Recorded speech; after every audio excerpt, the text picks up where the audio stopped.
start with the killing the demons Vatsasura and Bakasura. My favorite. Yeah? Yeah. They were really ecstatic pastimes.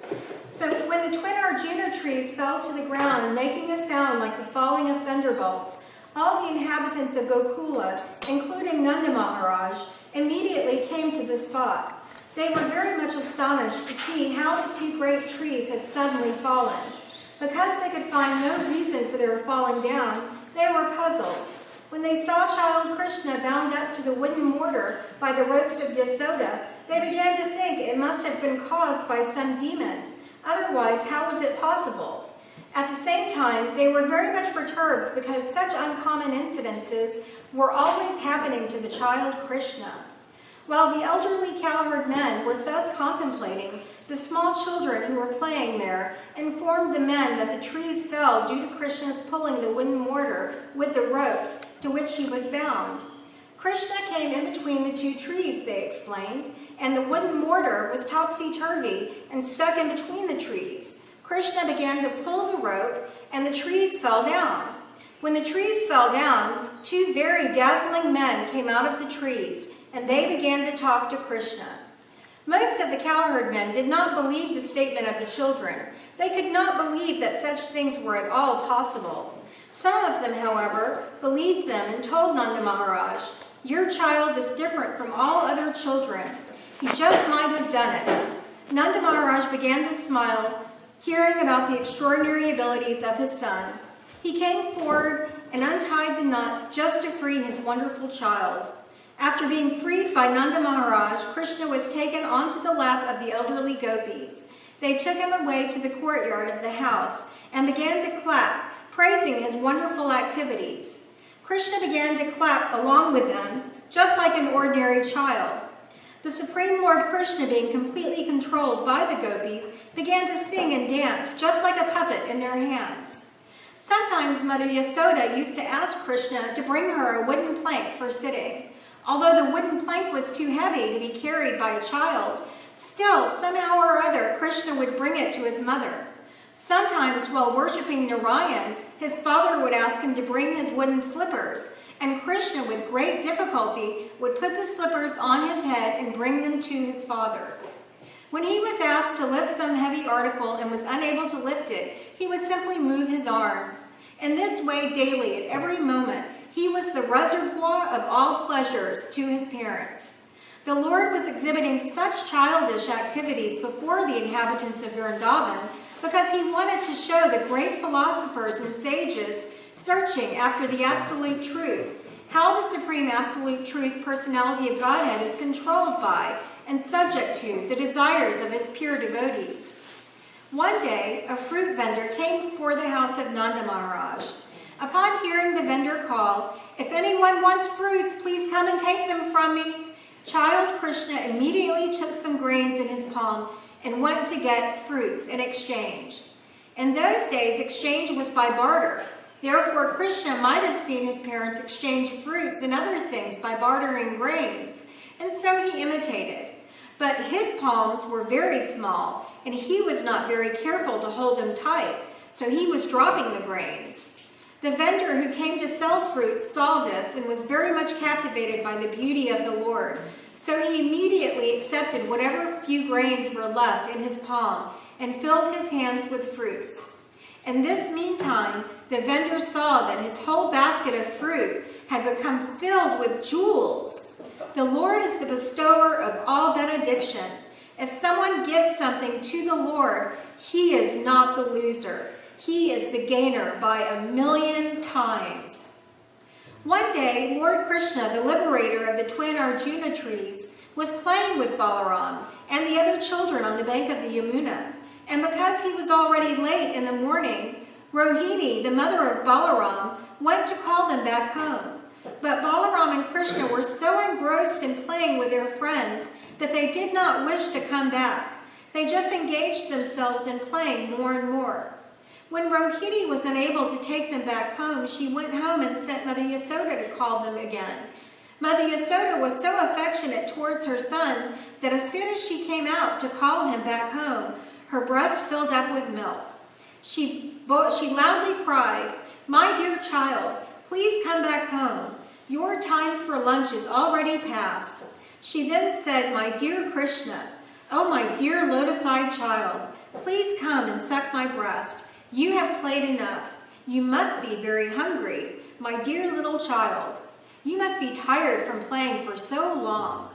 She also addressed Balaram thus, "My dear, the glory of your family, please come back with your younger brother Krishna immediately. You've been engaged in playing since morning, and you must be very tired. Please come back and take your lunch at home. Your father Nandaraj is waiting for you. He has to eat, so you must come back so that he can eat."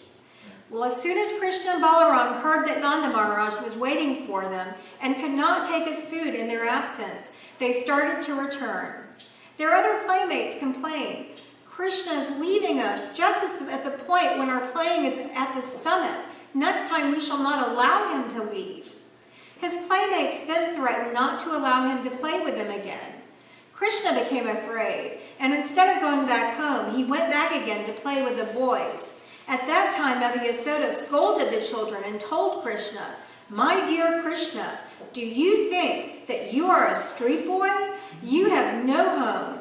Please come back to your home. I see that your body has become very dirty from playing since early morning.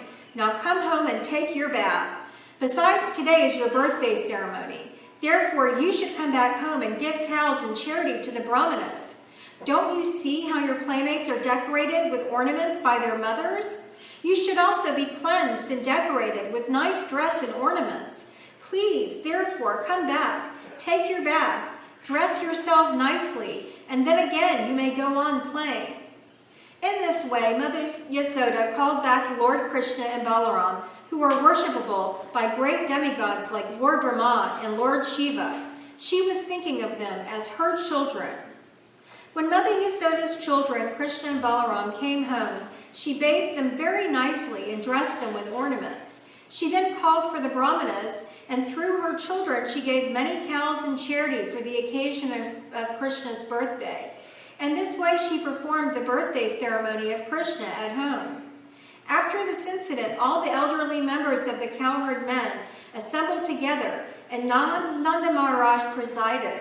They began to consult amongst themselves how to stop great disturbances in the Mahavana on account of the demons. In this meeting, Upananda, brother of Nanda Maharaj, was present. He was considered to be learned and experienced, and he was a well-wisher of Krishna and Balaram. He was a leader, and he began to address the meeting as follows.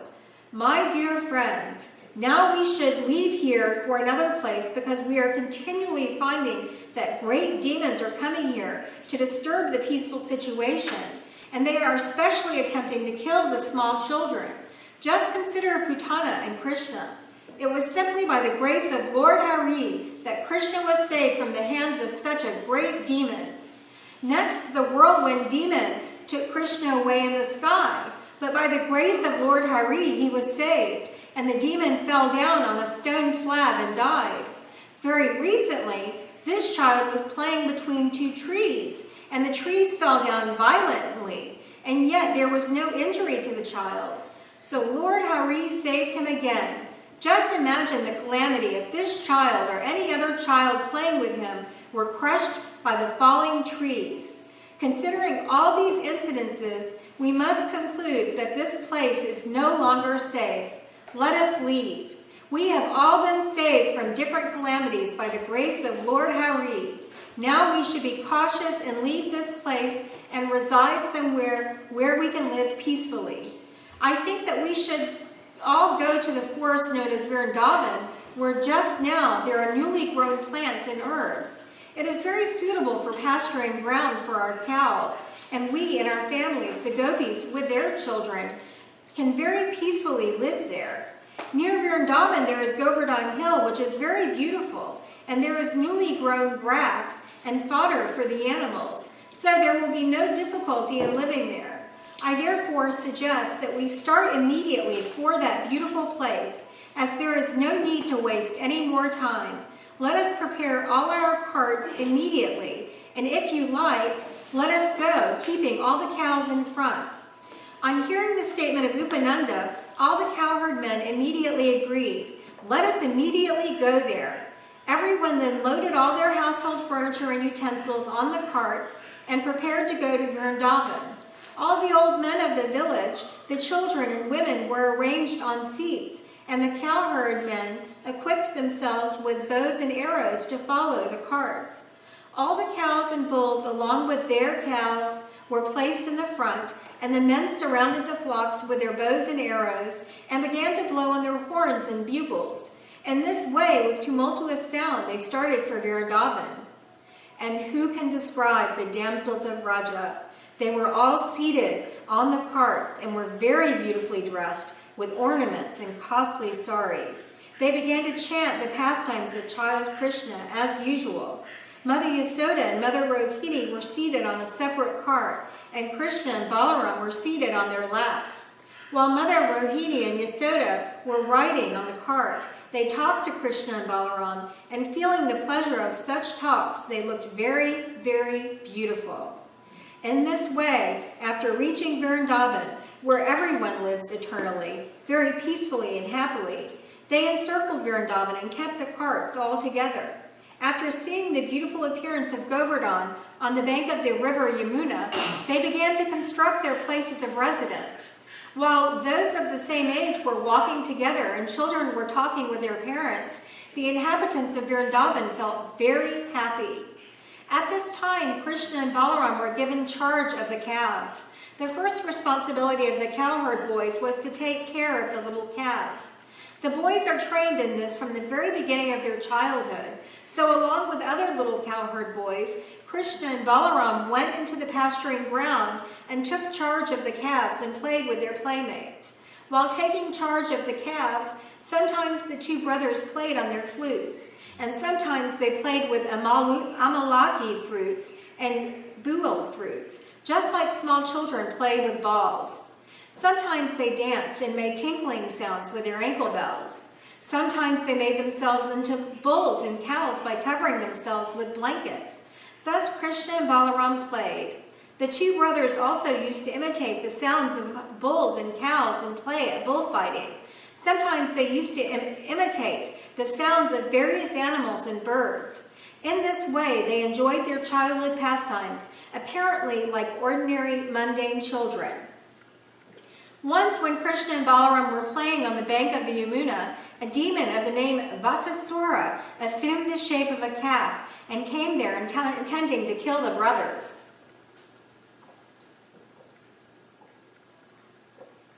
By taking the shape of a calf, the demon could mingle with other calves. Krishna, however, specifically noticed this, and he immediately told Balaram about his entrance of the entrance of the demon. Both brothers then followed him and sneaked up upon him. Krishna caught hold of the demon calf by the two hind legs and tail, whipped him around very forcibly, and threw him up into a tree. The demon lost his life and fell down from the top of the tree to the ground. When the demon lay dead on the ground, all the playmates of Krishna congratulated him. "Well done, well done." And the demigods in the sky began to shower flowers with great satisfaction. In this way, the maintainers of the complete creation, Krishna and Balaram, used to take care of the calves in the morning every day, and thus they enjoyed their childhood pastimes as cowherd boys in Vrindavan. All the cowherd boys would daily go to the bank at the river Yamuna to water their calves. Usually when the calves drank water from the Yamuna, the boys also drank. One day after drinking, when they were sitting on the bank of the river, they saw a huge animal which looked something like a duck and was as big as a hill. Its top was as strong as a thunderbolt. When they saw that unusual animal, they became afraid of it. The name of this beast was Bakasura, and he was a friend of Kamsa's. He appeared on the scene suddenly and immediately attacked Krishna with his pointed, sharp beaks and quickly swallowed him up. When Krishna was thus swallowed, all the boys headed by Balaram became almost breathless, as if they had died. But when the Bakasura demon was swallowing up Krishna, he felt a burning, fiery sensation in his throat. This was due to the glowing effulgence of Krishna. The demon quickly threw Krishna up and tried to kill him by pinching him in his beaks. Bakasura did not know that although Krishna was playing the part of a child of Nanda Maharaj, he was still the original father of Lord Brahma, the creator of the universe. The child of Mother Yasoda, who is the reservoir of pleasure for the demigods and who is the maintainer of saintly persons, caught hold of the beaks of the great gigantic duck, and before his cowherd boyfriends bifurcated his mouth, just as a child very easily splits a blade of grass. From the sky, the denizens of the heavenly planets showered flowers like the camellia, the most fragrant of all flowers, as a token of their congratulations. Accompanying the showers of flowers was a vibration of bugles, drums, and conch shells. When the boys saw the showering of flowers and heard the celestial sounds, they became struck with wonder. When they saw Krishna, they all, including Balaram, were so pleased that it seemed as if they had regained their very source of life. As soon as they saw Krishna coming towards them, they one after another embraced the son of Nanda and held him to their chests. After this, they assembled all the calves under their charge and began to return home. When they arrived home, they began to speak of the wonderful activities of the son of Nanda. When the gopis and cowherd men all heard the story from the boys, they felt great happiness because naturally they loved Krishna. And hearing about his glories and victorious activities, they became still more affectionate toward him. Thinking that the child Krishna was saved from the mouth of death, they began to see his face with great love and affection. They were full of anxieties, but they could not turn their faces from the vision of Krishna. The gopis and the men began to converse amongst themselves about how the child Krishna was attacked in so many ways and so many times by so many demons, and yet the demons were killed and Krishna was uninjured. They continued to converse amongst themselves about how so many great demons in such fierce bodies attacked Krishna to kill him, but by the grace of Hari, they could not cause even a slight injury. Rather, they died like small flies in a fire. Thus they remembered the words of Garga Muni, who foretold, by dint of his vast knowledge of the Vedas and astrology, that this boy would be attacked by many demons. Now they actually saw that this was coming true, word for word. All the elderly cowherd men, including Nanda Maharaj, used to talk of the wonderful activities of Lord Krishna and Balaram, and they were always so much absorbed in those talks that they forgot the threefold miseries of this material existence. This is the effect of Krishna consciousness. What was enjoyed 5,000 years ago by Nanda Maharaj can still be enjoyed by persons who are in Krishna consciousness, simply by talking about the transcendental pastimes of Krishna and his associates.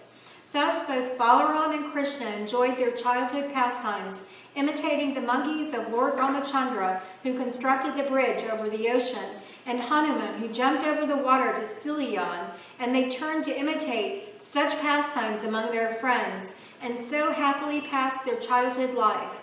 Thus ends the Bhaktivedanta purport of the 11th chapter of Krishna, killing the demons Vatasura and Bakasura. Hare Krishna ki Jai.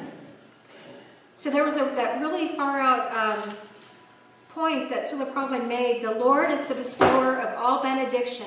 If someone gives something to the Lord, he is not the loser. He is the gainer by 1,000,000 times.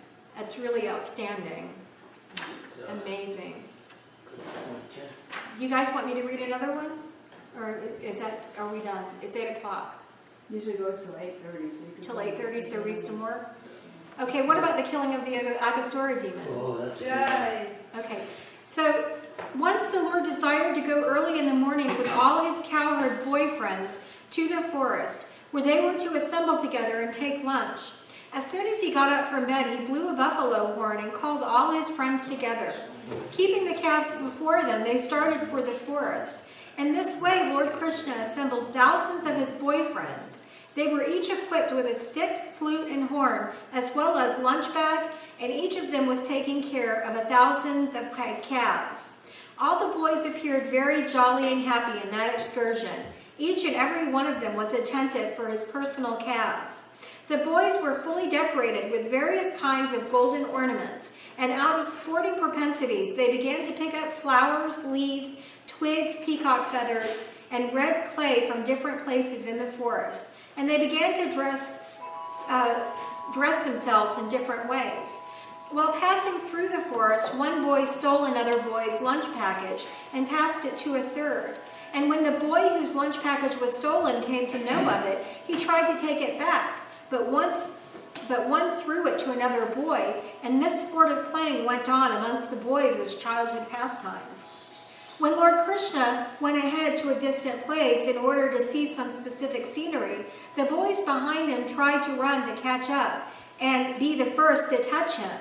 So there was a great competition. One would say, "I will go there and touch Krishna," and another would say, "Oh, you cannot go. I'll touch Krishna first." Some of them played on their flutes or vibrated bugles made of buffalo horn. Some of them gladly followed the peacocks and imitated the onomatopoetic sounds of the cuckoo. While the birds were flying in the sky, the boys ran after the birds' shadows along the ground and tried to follow their exact courses.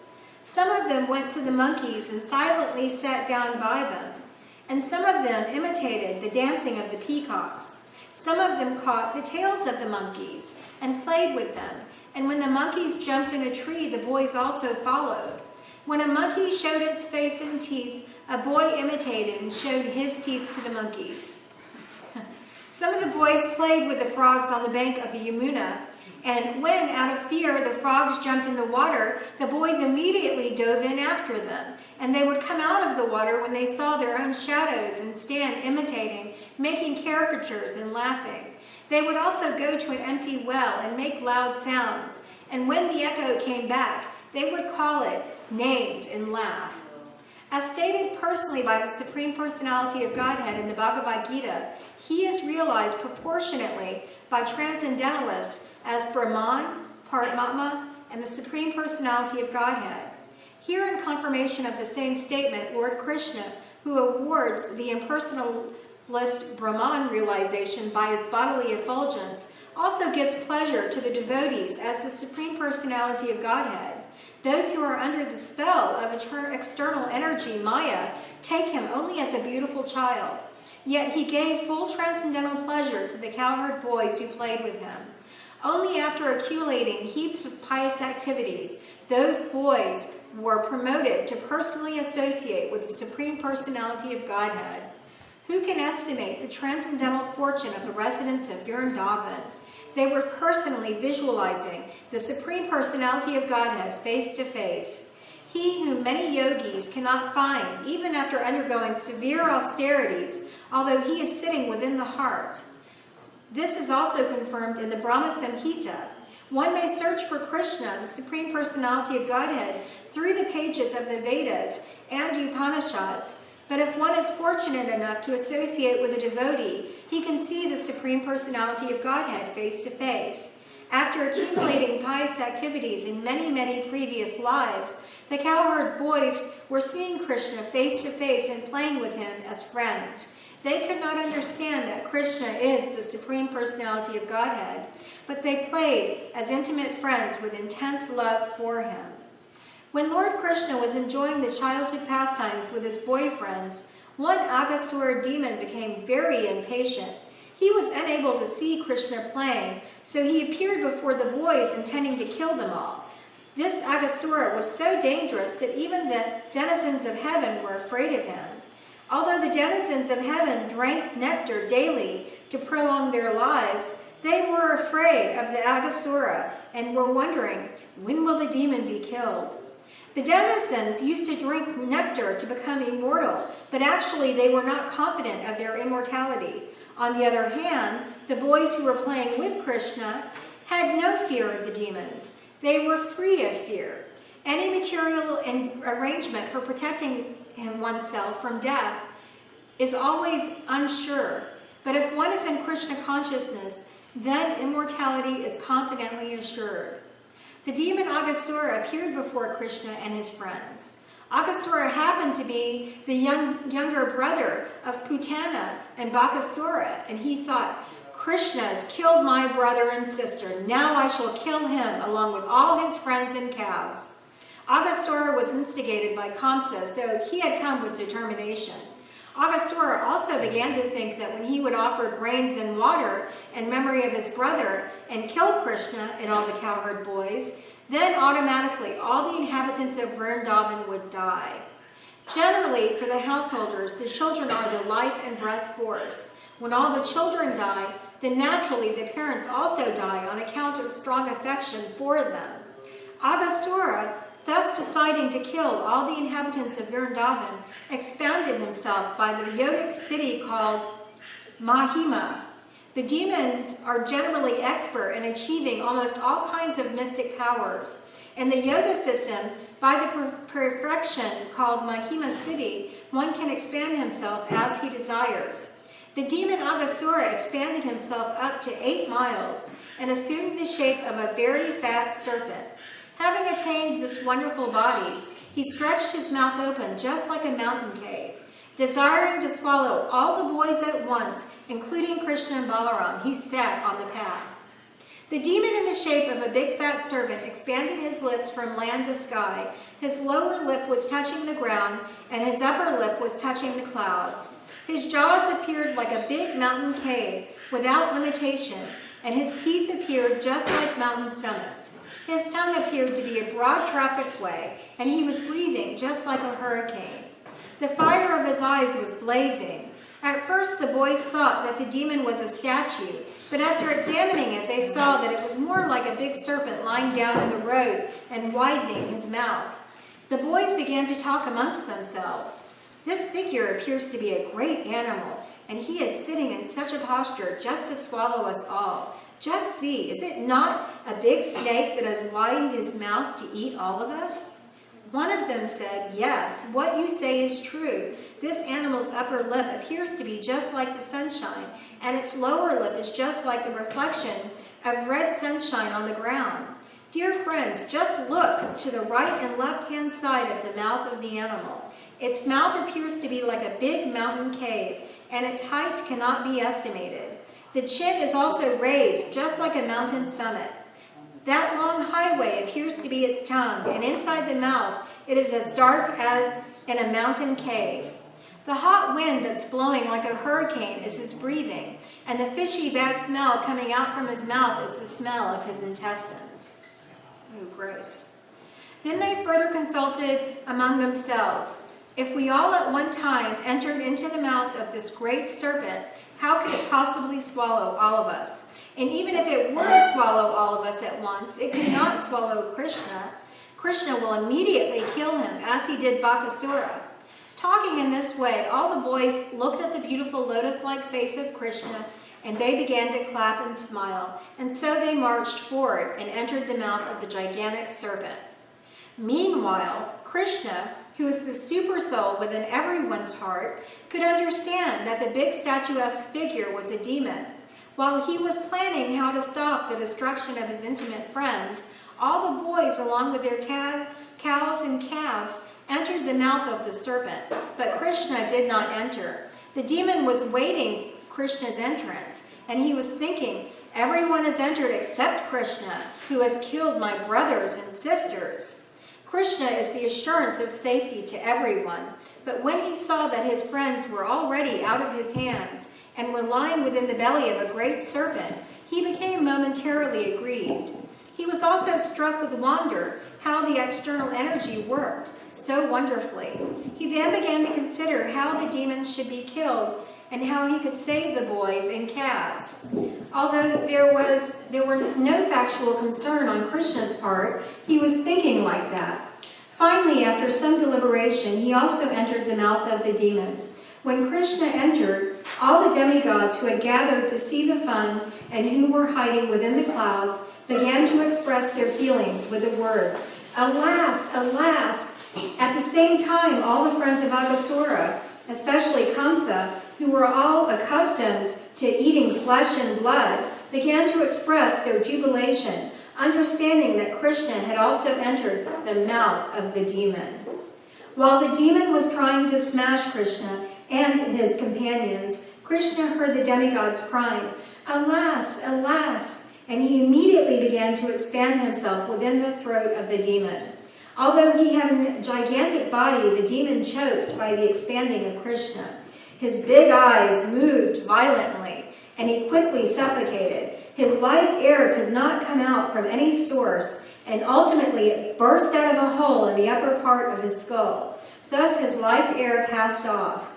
After the demon dropped dead, Krishna, with his transcendental glance alone, brought all the boys and calves back to consciousness and came with them out of the mouth of the demon. While Krishna was within the mouth of Aghasura, the demon's spirit soul came out like a dazzling light, illuminating all directions, and waited in the sky. As soon as Krishna with his calves and friends came out of the mouth of the demon, that glittering effulgent light immediately merged into the body of Krishna, within the vision of all the demigods. The demigods became overwhelmed with joy and began to shower flowers on the Supreme Personality of Godhead Krishna, and thus they worshipped him.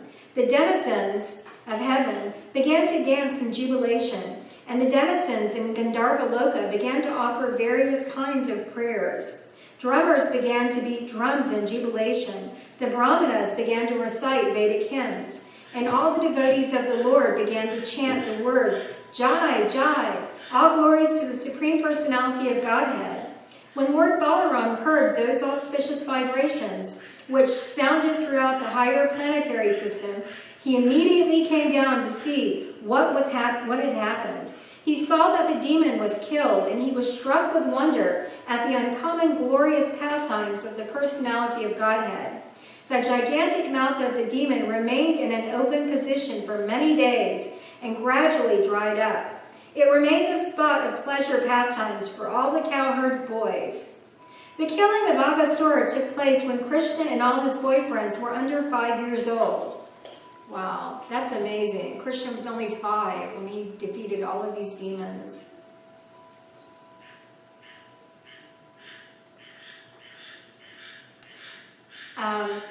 Let's see. So children under 5 years old are called Kumara. After 5 years up to the 10th year, they are called Puganda. And after the 10th year up to the 15th year, they are called Kasura. After the 15th year, boys are called youths. So for 1 year, there was no discussion of the incident of the Aghasura demon in the village of Raja.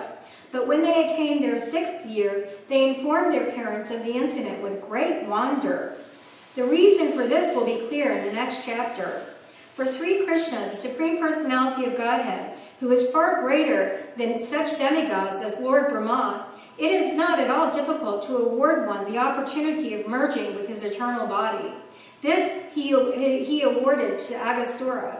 Aghasura was certainly the most sinful living entity, and it is not possible for the sinful to merge into the existence of the absolute truth. But in this particular case, because Krishna entered into Aghasura's body, the demon became fully cleansed of all sinful reaction. Persons constantly thinking of the eternal form of the Lord in the shape of the deity or in the shape of a mental form are awarded the transcendental goal of entering into the kingdom of God and associating with the Supreme Personality of Godhead. So we can just imagine the elevated position of someone like Aghasura, into whose body the Supreme Personality of Godhead, Krishna, personally entered. Great sages, meditators, and devotees constantly keep the form of the Lord within the heart. Or they see the deity form of the Lord in the temples. And that way they become liberated from all material contamination, and at the end of the body enter the kingdom of God. This perfection is possible simply by keeping the form of the Lord within the mind. But in the case of Aghasura, the Supreme Personality of Godhead personally entered. Aghasura's position was therefore greater than the ordinary devotees or the greatest yogis. Maharaj Parikshit, who was engaged in hearing the transcendental pastimes of Lord Krishna, who saved the life of Maharaj Parikshit while he was in the womb of his mother, became more and more interested to hear about him, and thus he questioned the sage Sukadeva Goswami, who was reciting Srimad Bhagavatam before the king. King Parikshit was a bit astonished to understand that the killing of the Aghasura demon was not discussed for 1 year until after the boys attained the Pupaganda age. Maharaj Parikshit was very inquisitive to learn this, for he was sure that such an incident was due to the working of Krishna's different energies. Generally, the Kshatriyas, or the administrative class, are always busy with their political affairs, and they have very little chance to hear about the transcendental pastimes of Lord Krishna. But while Parikshit Maharaj was hearing these transcendental pastimes, he considered himself to be very fortunate because he was hearing from Sukadeva Goswami, the greatest authority on the Srimad Bhagavatam. Thus, being requested by Maharaj Parikshit, Sukadeva Goswami continued to speak about the transcendental pastimes of Lord Krishna in the matter of his form, quality, fame, and paraphernalia. Thus ends the Bhaktivedanta purport of the 12th chapter of Krishna, the killing of the Aghasura demon. Krishna book ki jai. Thank you.